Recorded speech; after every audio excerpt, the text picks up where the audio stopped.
Pourquoi la pauvreté commence dans l'esprit? On t'a appris à travailler dur, pas à penser différemment. Et c'est là que la pauvreté s'est installée. L'ombre du succès. Tu cours, tous les jours. Après les euros, les heures sup, les opportunités. Tu regardes des vidéos qui te promettent des secrets pour devenir riche en 7 jours. Tu scrolles des success stories sur TikTok. Tu fantasmes sur une vie que tu ne comprends même pas encore. Mais arrête-toi un instant. Écoute bien. La pauvreté ne commence pas dans ton compte en banque. Elle commence dans ta tête. Oui, dans cette petite voix qui te dit que l'argent c'est pour les autres, que tu n'as pas eu les bonnes cartes, que tu fais ce que tu peux. Une voix douce, presque compatissante, mais qui t'endort chaque jour un peu plus. Une voix d'esclave, parce que la vraie pauvreté n'est pas le manque d'argent, c'est le manque de vision. Regarde autour de toi. Des quartiers entiers où l'on a planté dans le crâne des enfants que leur avenir, c'était peu. Être un CDI, ou peu, être la débrouille, mais jamais l'abondance, jamais la liberté. On ne leur a jamais dit que la richesse ce n'est pas d'avoir, c'est d'attirer. Et pour attirer, il faut devenir. Devenir une personne rare, qui pense différemment, qui agit avec une énergie magnétique, qui ne cherche pas à fuir la galère, mais à la transmuter. Parce que la galère, c'est de l'or brut. Le problème, c'est que personne ne t'a appris à le fondre. Tu vois, on t'a programmé comme un chasseur. Tu dois courir après l'argent, le traquer, t'épuiser à force de l'attraper. Mais les riches, les vrais, ne courent pas. Ils créent un champ d'énergie, un vortex, une force intérieure qui attire les ressources, les talents, les opportunités. Ils ne prient pas pour un miracle, ils deviennent le miracle. Ce n'est pas une question de spiritualité ou de pensée magique. C'est une question de posture mentale, de structure intérieure, de vérité brutale. Tant que tu penses comme un pauvre, tu resteras pauvre. Même avec un salaire à 5000 euros, tu seras encore esclave. Parce que tu ne penseras jamais à construire. Tu penseras à consommer. Et consommer, c'est le sport préféré des esclaves modernes. Regarde les réseaux, regarde les pubs. Tout est fait pour t'endormir, pour te convaincre que tu dois profiter maintenant. Même si tu crèves à 60 ans à cause du stress, du taf, de l'angoisse de ne pas avoir prévu l'après. Ils veulent que tu sois distrait, occupé, épuisé, un bon petit soldat du système. Mais aujourd'hui, tu as une chance, celle de tout reprogrammer. Tu crois que c'est impossible? Que toi, tu n'as pas la tête pour ça. Bien sûr que tu y crois, parce qu'on te l'a soufflé depuis l'enfance. Dans l'école, dans les infos, dans les repas de famille, on a planté en toi une graine d'impuissance. Mais laisse-moi te dire une vérité inconfortable. Tu es ton propre jardinier. Tu peux continuer à arroser la peur, la résignation, le doute, ou tu peux commencer à nourrir la foi, la vision, l'intensité. Mais il faudra creuser, te salir les mains, te regarder en face, sans pitié, et reconnaître que jusqu'ici, tu as peu être vécu petit. Pas par manque de talent, mais par manque de conscience. Tu ne deviendras jamais riche avec le même esprit qui t'a rendu pauvre. Ce que tu veux, ce n'est pas l'argent. C'est ce que l'argent représente. La liberté, la puissance, la capacité de dire non, de dire oui, de créer, de sauver, de guérir, d'élever. Mais pour posséder tout cela, il faut d'abord devenir quelqu'un qui le mérite. Pas par morale, par fréquence. Alors arrête de courir après l'argent et commence à marcher vers toi-même. Les racines mentales du blocage. Tant que tu vis avec des pensées de survie, tu n'accéderas jamais à une vie de souverain. D.K. Ashford. Tu n'es pas fauché. Tu es enchaîné. Et les chaînes les plus solides ne sont pas en métal. Elles sont invisibles, forgées dans ton esprit. Tu crois que tu as besoin de plus d'argent. Mais en vérité, ce dont tu manques, c'est d'un cerveau déverrouillé. Le pire, tu n'es même pas conscient que tu es programmé. Parce que ça ne fait pas de bruit. Une prison mentale. Pas de barreaux. Pas de gardien. Juste des habitudes, des pensées répétées depuis l'enfance, des conditionnements transmis comme des virus. Tu ne peux pas bâtir un empire avec un logiciel de survie. Pose-toi une vraie question. Quand on t'a parlé d'argent pour la première fois, c'était dans quel contexte? Était-ce un sujet de joie, d'opportunité, ou de tension, de dispute, de manque? Beaucoup de gens grandissent en entendant. L'argent, ça ne pousse pas sur les arbres. On n'est pas comme eux, nous. Faut se contenter de ce qu'on a. Et voilà, 3 phrases, 3 sorts, 3 poisons qui coulent dans les veines de générations entières. Tu ne construis pas une vie riche avec des pensées pauvres. Et une pensée pauvre, ce n'est pas juste Je n'ai pas d'argent. C'est surtout, je ne mérite pas, je ne peux pas, c'est trop risqué, je vais échouer. Voilà pourquoi tu hésites, pourquoi tu doutes, pourquoi tu repousses. Ce n'est pas parce que tu es paresseux. C'est parce qu'au fond de toi, on t'a appris que l'abondance, ce n'était pas pour toi. Et ça te paralyse. Tu es bloqué dans ce qu'on appelle la mentalité de pénurie.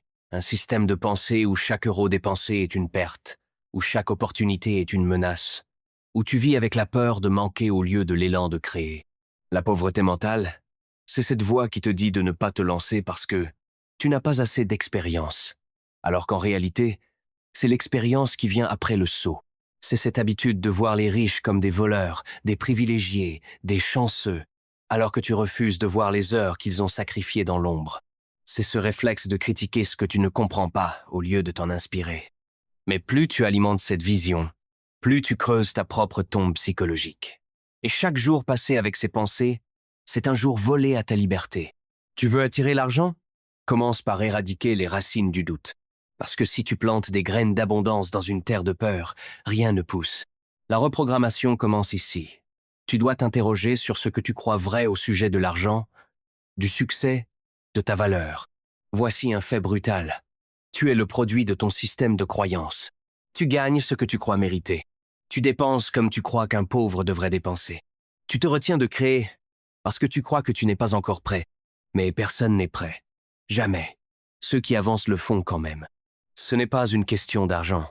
C'est une question d'identité. Si tu veux devenir riche, tu dois devenir une personne capable de gérer, d'attirer, de multiplier cette richesse. Une personne stable, disciplinée, visionnaire. Mais pour l'instant, tu réagis. Tu survis.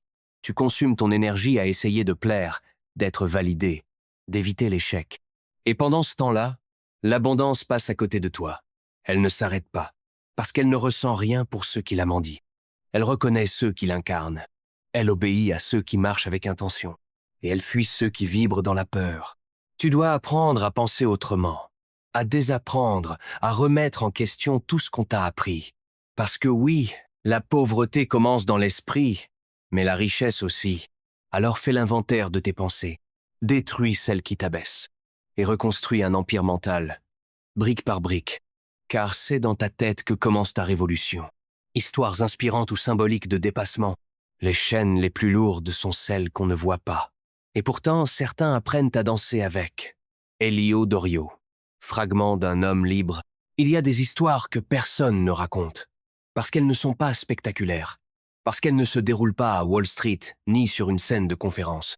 Elles se déroulent dans le silence, dans les couloirs humides de la vie réelle, là où les héros sont souvent ceux que personne ne regarde.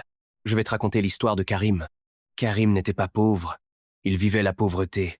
Il la respirait. Il la sentait dans chaque regard de pitié qu'on posait sur ses vêtements usés, dans chaque fin de mois où il devait choisir entre manger ou payer le pass Navigo. Il dormait dans un foyer à La Courneuve, bossait en cuisine à mi-temps et envoyait tout ce qu'il pouvait à sa mère au bled. Pas parce qu'il le devait, mais parce que c'était sa façon d'exister. Et pourtant, au fond de lui, un feu brûlait. Une voix minuscule mais têtue lui disait « Tu n'es pas né pour survivre, tu es né pour bâtir ». Chaque soir après le taf, au lieu de scroller ou de se plaindre, il allait dans un cybercafé. Il tapait « Comment créer un business ? Comment apprendre le marketing digital ? Comment devenir libre ?»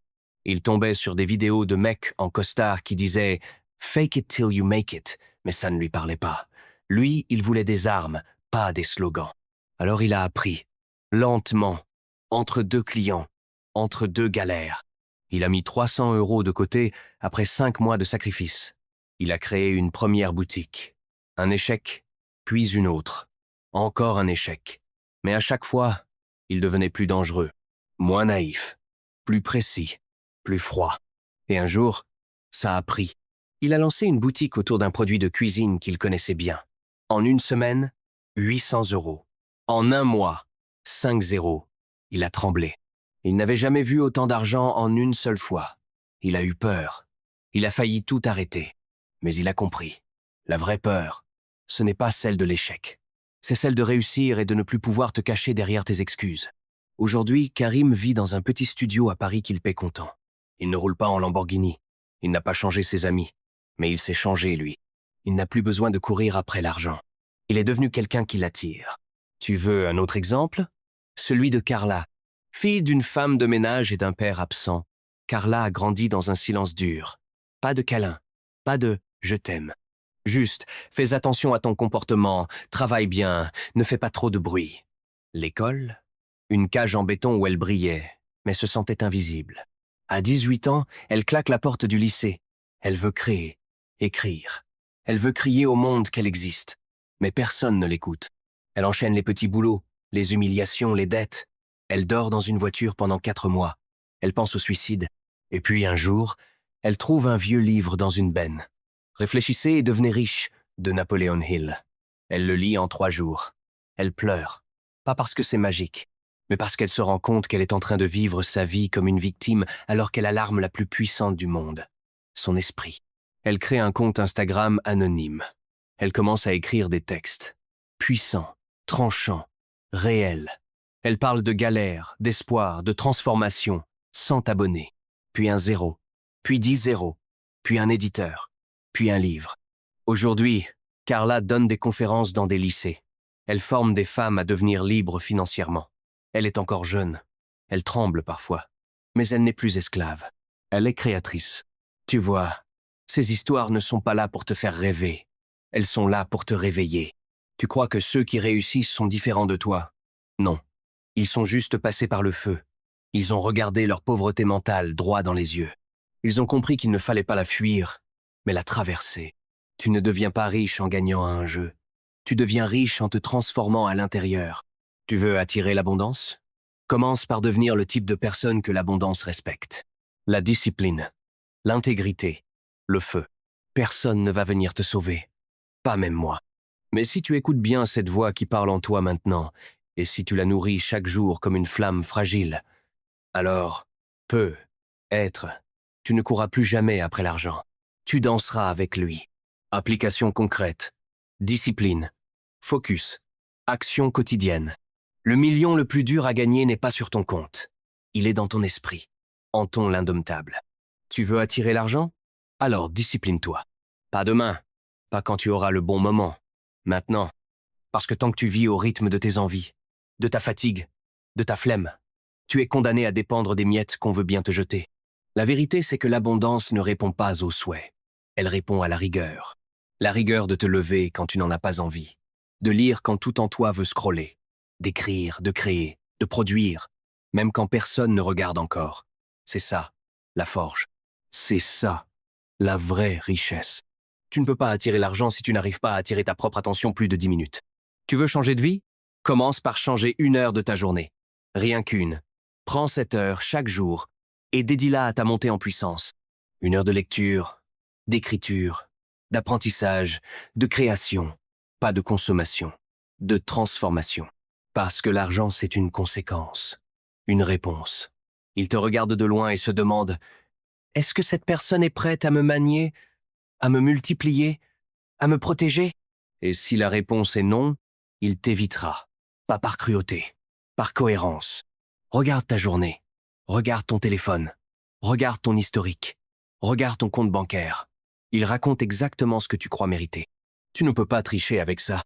Tu veux une nouvelle réalité? Alors impose une nouvelle énergie à ta vie. Lève-toi plus tôt, mange mieux, bouge, apprends une compétence. Plutôt que de te plaindre de ta situation, exploite-la. Utilise chaque frustration comme un carburant, chaque colère comme une discipline. Tu n'as être pas le capital, mais tu as le temps. Et le temps, bien utilisé, devient la monnaie la plus puissante du monde. Tu veux des actions concrètes? Les voici. Réveille-toi chaque matin avec une intention claire. Écris-la. Répète-la. Programme-toi. Comme un soldat, je deviens un homme, une femme qui attire l'abondance. Ensuite, priorise. Tu ne peux pas tout faire, mais tu peux faire l'essentiel. L'action qui rapproche, qui construit, qui renforce. Tu as peur de commencer? Commence avec la peur. Tu veux lire, mais tu n'as pas l'habitude. Lise 2 pages, mais lis-les tous les jours. Tu veux lancer un projet, mais tu ne sais pas comment? Renseigne-toi, forme-toi, teste. Tu vas rater? Oui. Et alors? Tu crois que l'argent respecte les faibles? Non. Il respecte ceux qui se relèvent. Et surtout, change ton rapport à l'argent. Arrête de le voir comme un dieu ou comme un monstre. Vois-le comme un outil, un prolongement de ton énergie. Il vient quand tu l'appelles avec clarté. Il reste quand tu l'utilises avec intelligence. Il fuit quand tu l'adores ou que tu le crains. Tu veux qu'il travaille pour toi? Apprends à le maîtriser. Apprends à l'investir. Apprends à le multiplier. Mais surtout, apprends à t'élever. Parce que tant que tu fonctionnes avec un esprit d'employé qui pense que travailler dur suffit, tu resteras dans la roue, la cage, l'illusion. Ce monde ne récompense pas l'effort. Il récompense la stratégie, pas la victime, le bâtisseur, pas le rêveur, le faiseur. Alors, au lieu de courir après les bons plans, sois ton propre plan, chaque jour, inlassablement, même dans l'ombre, même sans résultat visible. Parce que c'est dans l'ombre que les fondations se creusent. Et un jour, tu te réveilleras, et sans même t'en rendre compte, tu ne chercheras plus à gagner de l'argent.